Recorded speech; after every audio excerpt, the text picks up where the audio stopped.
¿Aribol? Hare Krishna, Aribol. madre, ¿cómo está? ¿Aribol Prabhu? ¿Me escucha? Haribol. Sí, Aribol Prabhu, disculpe la demora, mis reverencias y bueno, Advuta Bhagavan Prabhu, él es un devoto de hace muchos años practicando la conciencia de Krishna, desde los años 80, ¿no? Más, y él es muy versado en las escrituras sagradas. Y hoy nos va a dar su misericordia de dar una clase para nosotros. Y bueno, le agradecemos enormemente, Prabhu. Aquí Hare estamos Krishna. Laura, que es primera vez que viene. Bueno, está Javier también aquí, Placer. Laura, Jana Pran y Mahaseba, mamá. Hare Krishna Devota. Bueno, muchas gracias por estar ahí. Gracias por la invitación. Bueno, vamos a... ¿Quiere que empiece, madre? ¿Cómo no, Prabhu? Sí.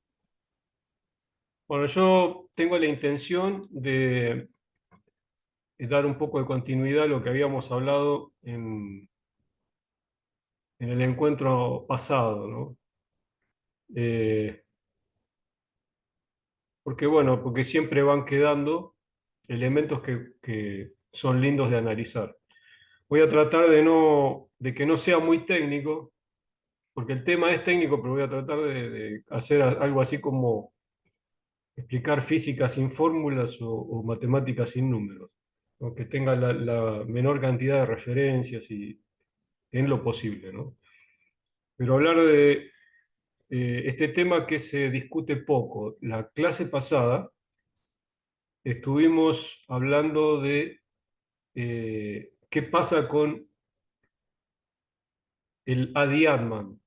El Adiatman surge como, es un concepto que surge de una pregunta que en el capítulo 8 le hace Arjuna a Krishna. Le dice, ¿qué es el Brahman? ¿Qué es el Adiatman? El Adibhutan, el Adidaivan, el Adiakyan. Bueno, esa famosa seguidilla de dos versos de preguntas tiene como segunda duda, por decirlo de alguna forma, ¿qué es el Adiatman?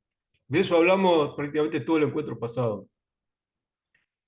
Porque Krishna le contesta, ya en el cuarto verso le dice, bueno, Brahman es el alma eterna, es la Shiva, la entidad viviente, y Adiatman son las impresiones que acompañan a la entidad viviente vida tras vida. De eso hablamos, ¿no? De las impresiones que acompañan a la entidad viviente vida tras vida. O sea que eh, hay un registro de lo que hemos hecho en otras vidas y esas impresiones tienen un efecto en la vida actual. De hecho, determinan el nacimiento actual. Eso a veces es más complejo de lo que uno cree y es complejo en el sentido que uno cuando nace, cuando tiene un cuerpo, obtiene un cuerpo porque los devas le dan un cuerpo, ese cuerpo está como predestinado a pasar por una serie de reacciones que son de alguna forma inevitables, pero no el cuerpo que le dan los devas a uno no solamente es este cuerpo actual, sino que también las consecuencias de lo que hace en este. O sea que a veces lo que uno obtiene es una cadena de nacimientos, más que un nacimiento. Entonces, por eso se llama el ciclo de nacimientos y muertes, se lo llama samsara o yarira banda, que es estar atrapado en ese círculo de nacer y morir, nacer y morir, nacer y no poder salir nunca de eso. Uno no puede salir, simplemente no puede salir. Puede mejorar, nacer mejor o nacer peor, pero no puede salir. Y entonces, el análisis que hace Krishna en el Bhagavad Gita es que eso depende del Adhyatman. El Adhyatman son de esas impresiones que uno adquiere vida tras vida. O sea que, si en una vida, por ejemplo, uno fue un cura, un sacerdote, en otra vida uno fue un militar, en otra vida fue una monja, en otra vida, bueno, así va adquiriendo esas impresiones Y todas esas impresiones eh, derivan en un antarakarana o un adiando, ¿no? Entonces, uno tiene que obtener un cuerpo de acuerdo a esas impresiones y a las reacciones de lo que ha hecho bien y de lo que ha hecho mal. Eso se llama puña papa, ¿no? El resultado de puña, o sea, de la piedad, de lo que hizo bien, y el resultado de papa, de lo que hizo mal, del pecado. Eso determina el nacimiento de uno. Entonces, no hay un castigo de Dios ni nada por el estilo, simplemente es lo que nosotros hacemos de nosotros mismos. Las actividades generan reacciones y mentalidades, y esas mentalidades definen el cuerpo que vamos a tener. En resumen, es eso. Entonces, apoyándonos en esto que hablamos el encuentro pasado, vamos a seguir y nos vamos a apoyar en otra pregunta. Krishna recibe otra inquietud de Arjuna cuando empieza el capítulo 17. En el capítulo 17, que se denomina las divisiones de la fe, empieza con otra pregunta de Arjuna. Arjuna es una pregunta interesantísima, Krishna. Una pregunta que a nosotros difícilmente se nos ocurriría, pero gracias a que la hace Arjuna, nos esclarece un aspecto muy importante de la filosofía. Arjuna acababa de escuchar el capítulo 16. Lógico que no escuchó capítulos, ¿no? Él escuchó un relato y hizo preguntas y Krishna le dio respuestas a esas preguntas. Después todo ese corpus fue organizado por Dwapayán, por el sabio Vyasa, en lo que llamamos el Bhagavad Gita. El Bhagavad Gita, tal como nosotros los escuchamos, es lo que el propio Dwapayán le habla a Yanamillaya, o sea, al hijo de Parikshit. ¿Mm? O sea que Krishna aparece como el sabio de Apayán, porque es una encarnación de Krishna, solo para hacer el trabajo de ordenar los Vedas y de ordenar el Bhagavad Gita de una forma que se entienda profundamente, o sea que cada palabra tenga un sentido muy profundo. Por eso no podía hacer nadie ese trabajo excepto el propio Dwapayán, el propio Vyasa. Vyasa es como un sobrenombre, Dwapayán es el nombre de Vyasa. Entonces, eh, cuando decimos capítulos, es la forma en la que lo divide Vyasa para entenderlo mejor. ¿Mm? Es una división cartesiana en nuestro lenguaje occidental. Entonces, eh, cuando empieza el capítulo 17, Arjuna le dice, ya me dijiste quiénes son los demonios, los asuras, y también me dijiste quiénes son los devotos, los suras. ¿Por qué le dice eso? Porque en el capítulo anterior, el 16, Krishna le dice cuál es la naturaleza divina y la demoníaca. Y eso se puede resumir en una idea muy simple. Los suras, o sea, los devas, los buenos, siguen las escrituras védicas. Y los asuras no las siguen, no siguen las escrituras.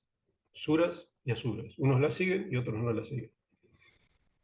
Entonces, si uno lo entiende esto, antes de seguir, ¿no? como un concepto judeo-cristiano, uno lo entiende como un antagonismo entre el bien y el mal, pero no es exactamente eso, no es el bien y el mal, porque una asura puede ser bueno. ¿Mm? Y esto está explicado en el propio capítulo 16. ¿Mm? Capítulo 16, cuando define la naturaleza divina y la demoníaca, dice, Pravritinchani, Vritinchaya, Navidura Sura, Nasauchana Pichachana, Nasatian, Teshuviriate. Eso significa que no, el Asura no es capaz de discernir qué es correcto y qué es incorrecto. Su ética está confundida. ¿Mm? Y es Asauchan, dice Nasauchan Apichacharo, por no tener Sauchan, que es limpieza, no tiene chara, o sea, conducta. Y limpieza se refiere no solamente a bañarse, limpieza se refiere a la limpieza mental. Entonces, la persona que no tiene virtud no puede seguir instrucciones escriturales. ¿Mm? Entonces, Este es el principio de Sura. Los Suras siguen las escrituras, los Asuras no. Pero después de este verso inmediatamente dice, Asatya Napratista ante llegada Jura Nishwaram. Define otro tipo digamos, de naturaleza demoníaca. Dice, Asatya Napratistan es aquellos que creen, por ejemplo, en las filosofías mayavadis, en que el mundo es una ilusión y que todo es uno. Esto no es ser malo, esto no es ser agresivo o violento, no. El que cree esto, de hecho, en la India los sannyasis mayavadis son gente muy prolija, muy limpia, de conducta excelente, austeros, en fin, todos sabemos más o menos algo sobre esos mayavadis famosos. Entonces, ellos son gente muy buena, pero sin embargo, los que creen esto, asatian a pratistante, o sea, que el mundo es irreal y que no tiene pratistan, que no tiene base, Yagada Hur, que no tiene control, que está como autodefinido sus leyes. Entonces, esa persona es un Mayavadi. Y eso también es naturaleza demoníaca, aunque sea limpio y bueno y austero. ¿Eh? Y también dice, aparás para Zambután, hay otros que creen que todo es automanifiesto, que el mundo es como una especie de reloj que funciona solo. Por alguna razón, no importa, tuvo una causa, pero funciona. Las leyes son así y listo. Esa creencia es budista, Sunyavadi. Los budistas también son buena gente. De hecho, son en la cultura occidental son como un referente de la buena gente. Sin embargo, según el criterio del Bhagavad Gita, es una mentalidad asúrica porque no tiene en cuenta a Dios en su sistema. Y Kinanyaka Mahaitukan se refiere, según Baladevi Abuyan, también se referiría a otro tipo de filosofías como la de Bhaskara o la de Jaimini. Que no importa, no la discutimos, pero todas las filosofías estas definen mentalidad de gente buena, pero asúrica. Entonces, por ejemplo, si uno dice, pero ¿y la cultura occidental nuestra, en qué categoría estaría? Y bueno, estaría, por ejemplo, en las parás para Sambutan, en creer que el universo funciona, tiene leyes, todo, pero no hay nadie que controle eso. Eso de alguna manera tuvo un inicio, como se piensa un Big Bang, un estallido o algo así, a partir de ahí todo evolucionó de una manera hasta donde lo conocemos hoy. Eso es lo que creen los cosmólogos. Si uno lee cosmología o si no quiere leer cosmología, pero lee alguna, no sé, algún tratado eh, más novelesco, como por ejemplo Corazones solitarios en el cosmos, que describe la historia de los cosmólogos modernos. Y bueno, es eso lo que creen. Creen en un mundo que funciona, pero nadie sabe exactamente por qué, pero está todo ahí. Esa es la cosmología. Eh, entonces eso corresponde a la definición aparas para Sambuta. También estaría en una categoría definida por Krishna en el capítulo 16. Y entonces, pasando en limpio, los asuras creen, perdón, los asuras no creen que hay un control, por lo tanto no siguen las escrituras, los suras sí creen y siguen las escrituras, y los suras y asuras pueden ser buenos o malos, o sea, en realidad una persona que sigue las escrituras puede tener conductas malas, eventualmente, y una asura, alguien que no sigue las escrituras, puede ser bueno, y de hecho puede ser muy bueno. ¿Mm? Eh, o sea, está en la modalidad de la bondad. Y esto es lo que dice Krishna, puede estar en la modalidad de la bondad, de la pasión, de la ignorancia, pero sigue siendo asura. Entonces Arjuna, volvemos ahí al principio del capítulo 17, le hace una pregunta interesantísima. Le dice, vos me dijiste que los asuras siguen las escrituras, perdón, que los suras siguen las escrituras y los asuras no. Pero hay otra categoría de gente. La gente que cree en algo, tiene fe en algo, firme fe en algo, pero no sigue las escrituras. O sea, esto es diferente, ¿no? Tienen fe en algo, pero no siguen las escrituras. ¿Qué son esos? ¿En qué categoría están? ¿Son suras, son asuras? ¿Son una mezcla de los dos? ¿Qué son? No son ninguna de las dos cosas. Así empieza el capítulo 17. ¿Mm? Con esa pregunta. Tienen fe en alguna deidad, pero eh, no siguen escrituras. Entonces, Krishna va a contestar esa pregunta prácticamente haciendo un desarrollo de un breve capítulo, es un capítulo corto, el 17, contesta y dice algo más todavía, que Arjuna no le pregunta, pero se lo dice igual. Entonces, ¿qué le contesta? Le dice, según la naturaleza adquirida, y volvemos a esto de la Diatman, o sea, vida tras vida fuimos acumulando información y tendencias, conductas que fuimos adquiriendo, o sea, determinan nuestras tendencias y hacen que en una vida uno tenga gustos y atracciones a cierto tipo de cosas. Y también va a tener un cierto tipo de fe, dice Krishna. Eso se llama antarakarana. Antarakarana es un sentido de percepción interna. Y eso no es nada difícil. Sentido de percepción interna es el cuerpo sutil, mente, inteligencia, ego y memoria. Chitta. ¿Mm? Mana, buddhi, ahankar y chitta, en términos sánscritos. Eso es el cuerpo sutil. Y el cuerpo sutil tiene toda esa información, tiene todas las reacciones de vidas pasadas manifestadas en este cuerpo, eso se llama prarabdha, y manifiestas para que en la próxima vida se cumpla, que se llama aprarabdha. Todo lo que vamos a sufrir en esta vida se llama aprarabdha. Es el destino inexorable. Pero algunas personas dicen, no, no puede ser que haya un destino. Otras dicen que sí. El Bhagavad Gita dice que hay un destino. O sea, hay una serie de reacciones que son inexorables, que no se pueden evitar.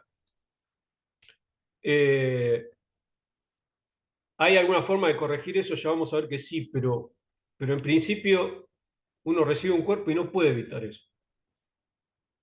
¿Mm? Había una nota de color, ¿no? Había una vidente que por ahí a veces cuando miro el celular siempre me sale la vidente esa rusa que se llamaba Baba Vanga, la deben conocer, una vidente ciega, ¿no?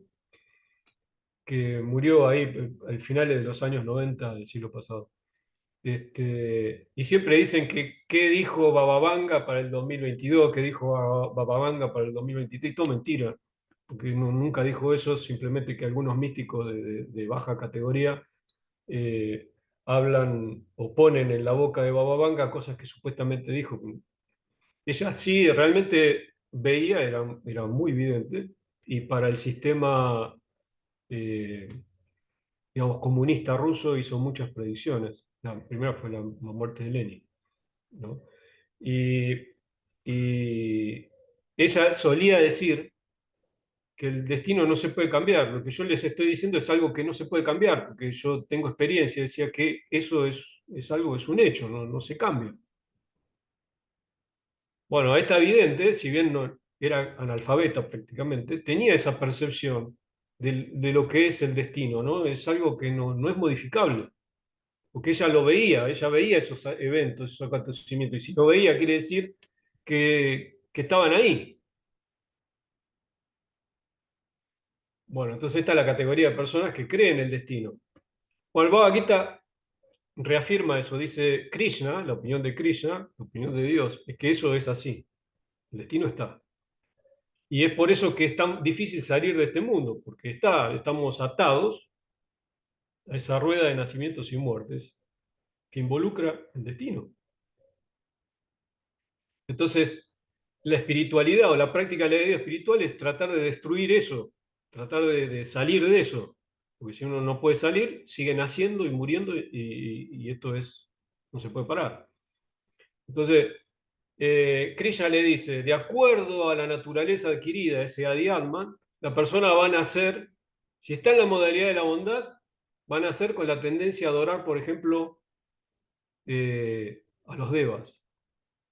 Si está en la modalidad de pasión, van a ser con la tendencia a adorar demonios.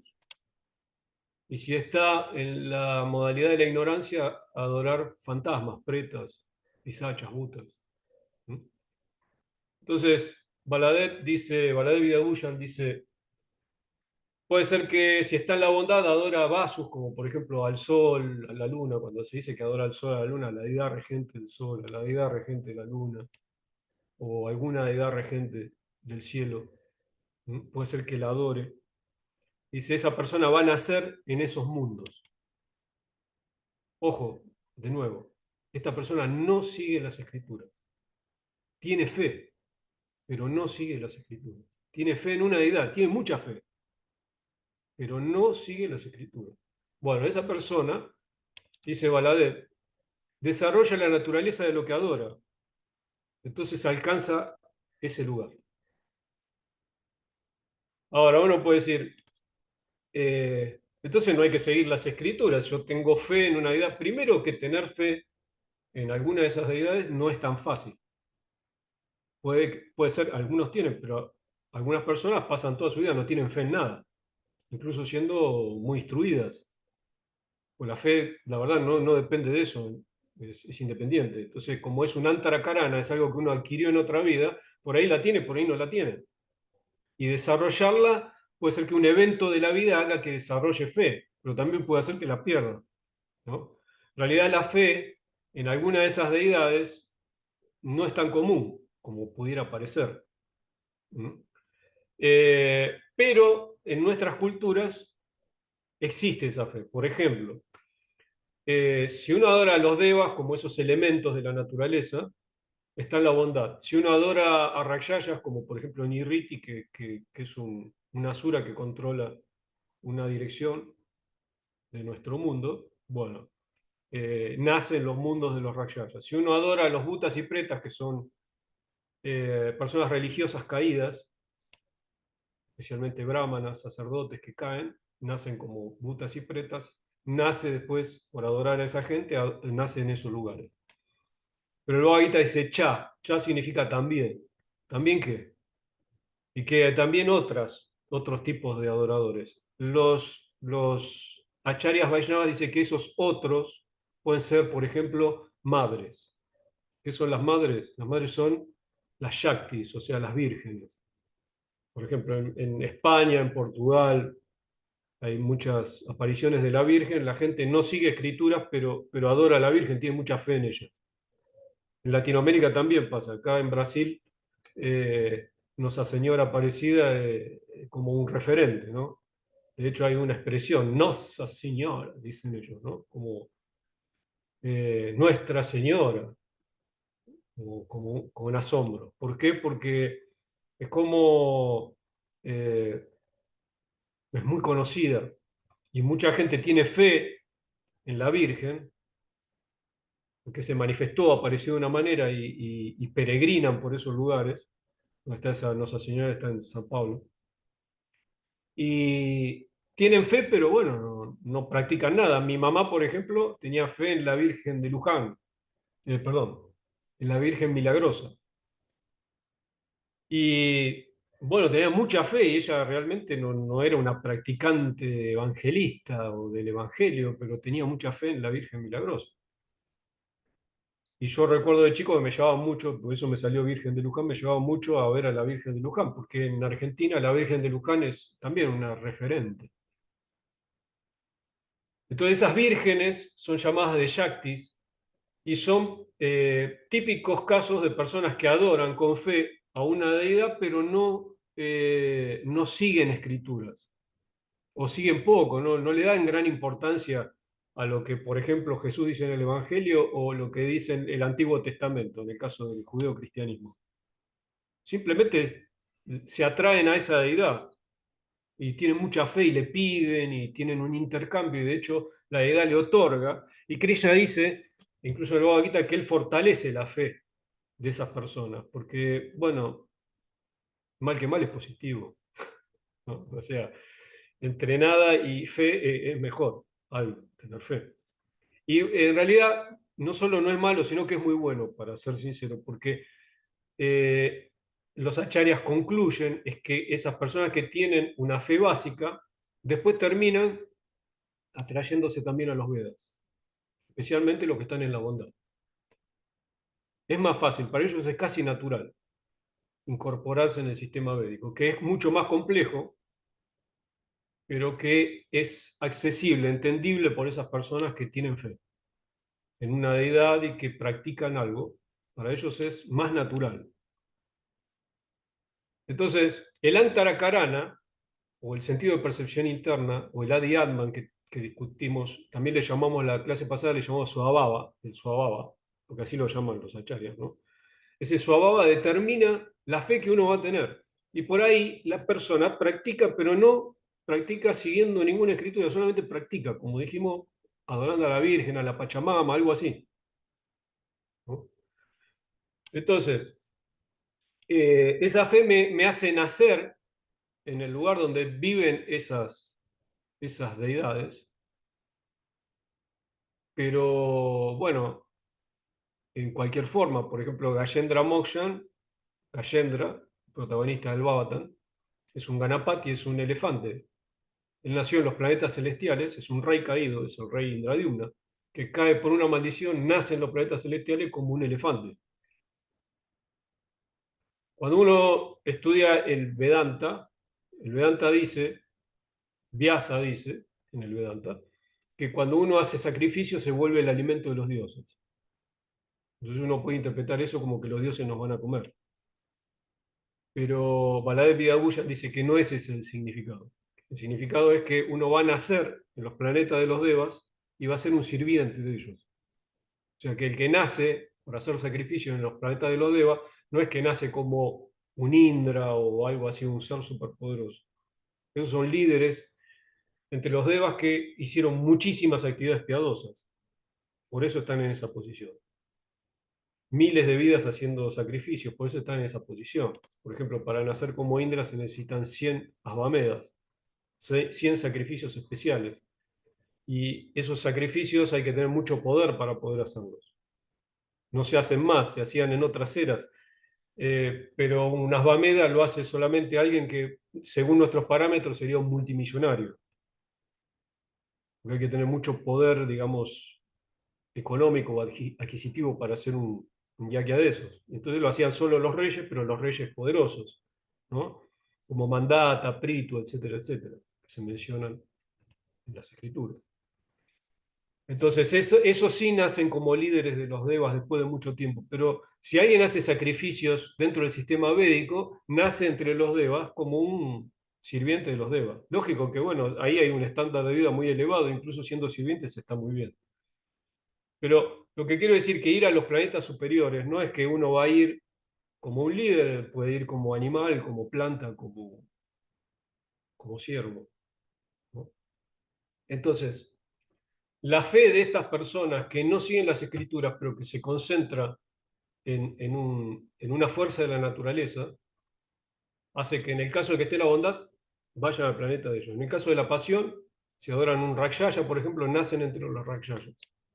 Y si no nacen entre los fantasmas, entre esas legiones de fantasmas que están lideradas por algún preta.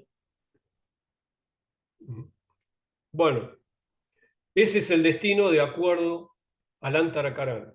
Ahora, ¿cómo hace uno para destruir el Antarakarana? ¿Cómo hace uno para destruir el Adhyatmika, en ese registro mental que trae de vidas y vidas y no se lo puede sacar de encima?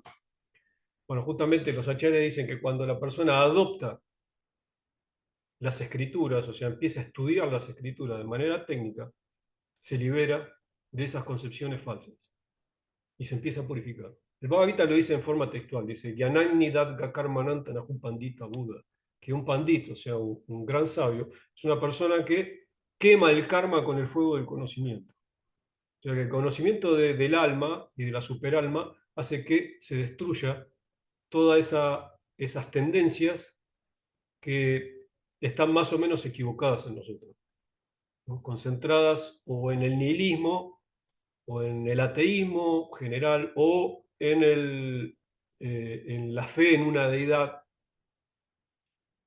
cualquier deidad de la naturaleza, en la bondad, en la pasión, en la ignorancia. Entonces, lo único que lo destruye es el conocimiento de las escrituras. En este punto alguien podría decir, y bueno, pero el bhakti se dice que el propio ejercicio del bhakti es de por sí conocimiento. Y hay muchas referencias sobre esto en las escrituras. Es verdad, pero es lo mismo porque el ejercicio y el enunciado son equivalentes. O sea, si uno sigue los enunciados consciente o inconscientemente, está siguiendo las escrituras. Pero es un hecho que la comprensión de qué es la ley de karma, de cómo funciona la ley de karma, de cómo yo soy diferente del karma y del cuerpo, de cómo dentro del cuerpo vive el alma y la superalma, toda esa comprensión, que se llama técnicamente guiana, toda esa comprensión hace que yo me libere del antarakarana o del adi-atman. ¿Mm? Entonces, cuando Krishna le dice, existe Brahman, sí, existe Adi-Atman, Adibhutan, Agyan. El Adi-Atman es todas esas impresiones adquiridas. ¿Se puede destruir eso y con eso destruir la cadena de nacimientos y muertes reiterados? Sí se puede, adquiriendo conocimiento de las escrituras. De acuerdo a Vishwanatha Chakravarti Thakur, otro de nuestros acharyas Sampradaya, dice que si la persona adquiere fe en las escrituras, ya no es una fe como en una deidad, como se estaba describiendo acá, en alguien que uno tiene fe pero no sigue, sino fe en la escritura misma, tiene derecho al bhakti. O sea que uno adquiere derecho a la práctica del servicio devocional por la fe en las escrituras. Y bueno, y como cierre, digamos, Krishna le dice algo más. Dice, hay personas también que siguen las escrituras pero no tienen fe. Puede pasar. O sea, describimos las que no las siguen, las que las siguen y las que tienen fe en algo pero no siguen. Ahora las que siguen pero no tienen fe.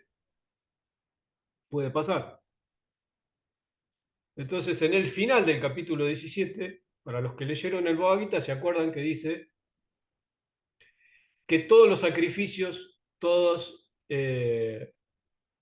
digamos, todos los eventos védicos que están en el contexto del sistema védico, se siguen pronunciando las sílabas Om Tat Sat. Om se refiere al nombre de Dios que reúne todas sus energías. Tat se refiere al nombre de Dios que se usa cuando se hacen específicamente sacrificios en el Karma Kanda. Y Sat, ceremonias, como por ejemplo casamientos, iniciaciones, ruptura de granos y todo eso, se hace con la palabra Sat, ¿no? Pero no quiere decir que estos son los únicos nombres que se usan. O sea, los Vaishnavas, por ejemplo, usan Keshava, eh, Rishikesh, o Nishinjadeva, o Vishnu Narayana, en fin. Son todos nombres que también se usan. En este contexto, Krishna le responde a Arjuna que como mínimo los brahmanas van a usar esos tres tipos de nombres. Si los usan con fe, si tienen fe, cuando hacen la ceremonia o el fuego, tienen fe, entonces eso da un resultado, que es en última instancia la liberación del samsara, ¿no? Del ciclo de nacimiento y muerte. Ahora, si no tienen fe, ¿qué va a producir? Krishna dice nada, no producen nada. Esto es lo que dice textualmente. Pueden ir y leerlo, capítulo 17. Yo no traje el Gita. Dice que el que no tiene fe no obtiene beneficio ni en esta vida ni en la otra. Las palabras que usa es hija y pretia. Hija significa este mundo, en este en el que estamos ahora. Hija, no tiene resultados ni en este, los resultados del Dharma que debería obtener, no los tiene ni en este, hija, ni pretia, ni en el otro. O sea que después de la muerte tampoco obtiene nada. El que no tiene fe y practica no obtiene nada. Entonces, tenemos todas las categorías, las descritas en el capítulo 16, los que siguen, los que no siguen, es decir, los que ascienden en la conciencia espiritual, los que no siguen y quedan atrapados permanentemente en el ciclo de nacimiento y muerte, o sea, los que siguen el sistema védico y los que no lo siguen. Los casos excepcionales de los que tienen fe, pero no siguen las escrituras, que también quedan atrapados en el ciclo de nacimiento y muerte, pero eventualmente pueden pasar al sistema védico. Y los que tienen fe, pero no siguen. Perdón. Los que tienen fe, los que no tienen fe, pero siguen. O sea, practican, pero no tienen fe de nada. Se va a cortar, yo voy a volver a entrar por si alguien me quiere preguntar algo. Acá me marcan que estamos en el último minuto. Así que volvemos a entrar y vamos a dejar por aquí. Ya si tienen alguna inquietud, eh, me dicen, me preguntan. Bueno, Prácticamente se se termina. corta ahora hace un minuto. Bueno, entramos de nuevo. Si entro para cualquier consulta, ya más o menos debería cortarse.